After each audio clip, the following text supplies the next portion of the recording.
养生侃侃而谈，健康如约而至。我是你们的好朋友木子。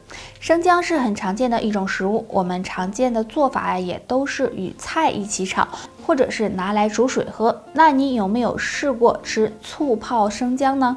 这种做法呀，不仅减少了生姜的辣味，而且如果你能坚持吃1个月的话，还能得到以下几个好处。第一个就是改善关节疼痛。那很多人呢，一到阴天下雨或者是冬天，就很容易出现关节痛。那每天吃几片醋泡姜，就能够很好的改善这种现象。第二个是改善食欲。一到夏天就容易让人出现食欲不振的现象，那此时我们就可以尝试一下醋泡姜，它能够刺激你的味觉，也能够改善你的消化功能，从而让你提升食欲。第三个是延缓衰老，因为坚持吃醋泡姜能够促进体内的血液循环，让垃圾更快的排出体外，从而就能让你越来越年轻漂亮。那总的来说呢，坚持吃醋泡姜对身体是很有好处的。不过大家要切记，一天别吃太多，3片左右就可以了。相信大家都知道，想要减肥就要管住嘴，迈开腿。可是有几个人能坚持住呢？如果你没有时间运动，不妨在睡前抽出一点时间试试下面这个小动作，燃脂效果非常好。做的时候，在地上铺个垫子，俯卧在垫子上，然后用前臂和脚趾支撑身体，最好让颈部和后背在一条直线上，臀部尽量向上抬起，这样让身体成一个倒 V 字，双手手臂分开和肩膀同宽，头部在2个手臂的中间，这样坚持一会儿。如果累了呢，就休息一下再做。每天睡前做这个动作3到5分钟。注意做这个动作的时候，要感觉颈部、肩膀还有大腿后侧有拉伸感。这个动作对手臂、腹部、背部以及腿部都有很好的减肥效果。减肥不是1天2天就能瘦下来的，要长期坚持才行。一般只要坚持下去的人都会瘦哦。不过还要保持好的饮食习惯，这样减肥才能事半功倍。话说人老脚先衰，养生先养脚。其实，在我们脚上有个长寿穴，每天按一按，可以达到养生防病的作用。这个养生穴位就是涌泉穴。涌泉穴在我们脚底，找穴位时将脚蜷起来，脚前面的凹陷处就是涌泉穴，是足少阳肾经的穴位。我们按摩这里时，可以每天睡前洗完脚，坐在床上，将一只脚放在另一条腿上，脚心朝上，然后用拇指的指腹进行搓揉。稍微的用些力气，这样反复的按摩3到5分钟，直到脚心发热为止。也可以用我们的大鱼际处进行搓摩，经常这样刺激涌泉穴，可以帮助疏通血脉，保护心血管，而且还有调控血压的作用，能够让身体新陈代谢变快，对排毒有帮助。如果能坚持按摩，还能够改善睡眠，对身体健康有很大好处。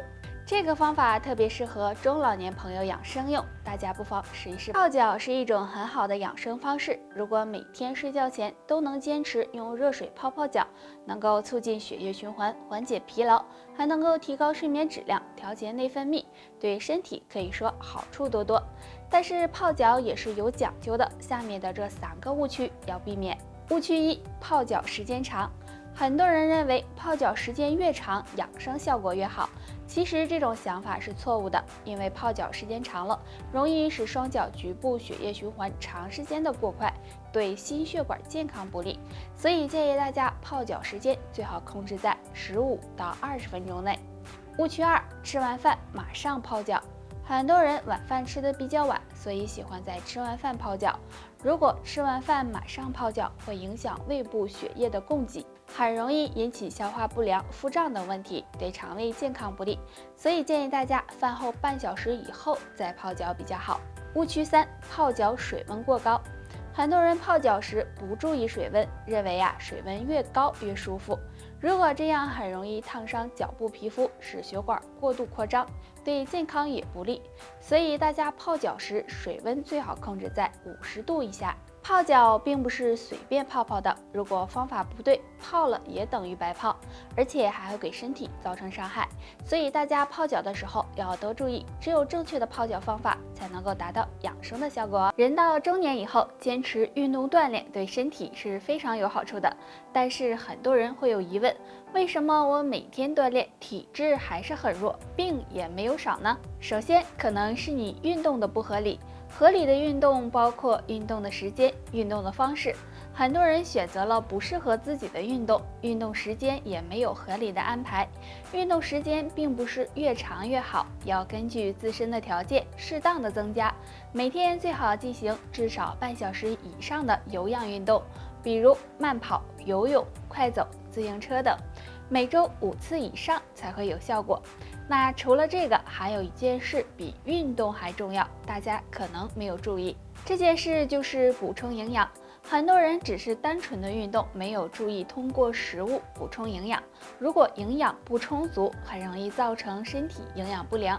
中老年朋友平时要注意营养均衡、荤素搭配，多补充蛋白质、维生素以及矿物质，这样才能让体质越来越好。还有每顿饭吃7、8分饱就行，可以少食多餐，一天多吃几顿，这样对健康更有帮助。所以相对运动来说，身体补充营养更重要。只有这运动和补充营养相互结合，身体才会越来越寿命长不长，看脚就知道。若这些表现你全有，那就恭喜了。表现1：脚部温暖。男性朋友如果双脚经常是温暖，而且皮肤比较光滑的，这说明体内阳气是比较充足的，这样的人寿命相对来说也会更长一些。但如果脚部出现冰凉、干燥、脱皮的情况，就要小心了，需要及时的调理身体。表现2：脚指甲红润。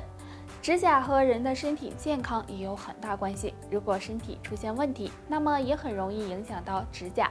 男性朋友如果脚指甲是红润有光泽的，那么说明体内的血液循环很畅通，对长寿也有帮助。但如果脚指甲出现变白的情况，就可能是血液循环比较差的表现，若不及时的调理，会对寿命造成影响。第3，脚趾头没肿大。男性朋友可以观察一下自己的脚趾，如果还是比较纤细，脚趾头没有出现肥大的情况，说明肺脏和肝脏的代谢功能都还很好，这样身体相对来说也会更健康，更容易长寿一些。那男性朋友上面这3个表现，如果你都有的话，那就恭喜了，长寿离你也更近了一步。当身上长一点肉时啊，很多人的第一反应是，我又胖了，不行，我得减肥了。其实呢，不管男女都有一个正常的体重，那男性体重多少才算正常呢？下面我们一起来看一下。标准体重的算法有2种，第一种是用自己体重的千克数除以身高米的平方，如果在18.5到24之间，说明体重是标准的，是不用减肥的。如果上下波动10%也算正常。还有一种计算方式是用自己的身高厘米减掉105，得出来的就是正常体重了，是以千克为单位的。比如男性身高1.75米，那么标准体重就是175减去105，也就是70千克，140斤。也可以上下浮动10%左右。那大家可以用上面的这2种方法计算一下，看看自己的体重是不是在正常的范围内。如果在正常范围内，那你根本不需要减肥。但如果体重超标，对肠胃、肝脏、肾脏健康都是不利的。所以男性朋友平时呢，最好管住嘴，迈开腿，多进行运动，注意饮食规律，适当的释放压力，坚持下去，让体重慢慢达标，身体也会更健康。好了，本期内容到这里就结束了，大家还有什么疑问或者是建议，可以在评论区留言，我们下期再见吧。